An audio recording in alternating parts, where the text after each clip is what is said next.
Up on some breaking news from overnight. In the last 6 hours, new tariffs on all steel and aluminum imports went into effect. Right now, we are live tracking the stock futures board for you this morning. Let's pull those numbers up right now. You can see the Dow, NASDAQ, S&P 500 are in the green as of right now.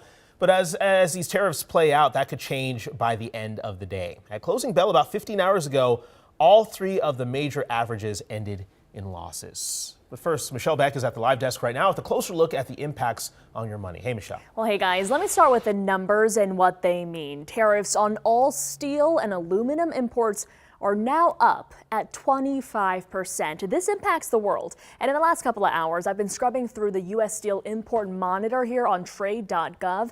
Look at all the countries who export to us, Canada being the top country at that list.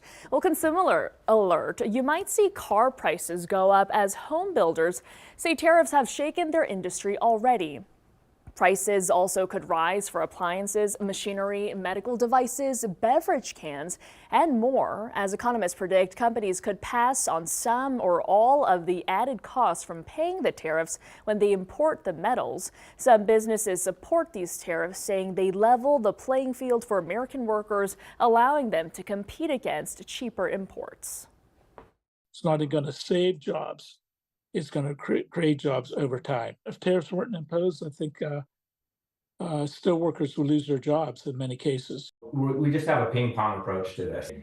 We absolutely can't operate in that arena. There's no certainty.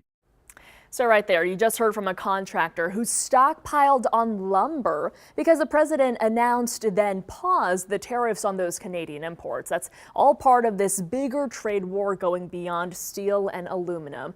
And more to come as starting in a few weeks, President Trump plans to tax imports from the EU, Brazil, and South Korea by charging what he calls reciprocal rates. Alicia. All right, Michelle, thanks for that breakdown. And be sure to stick with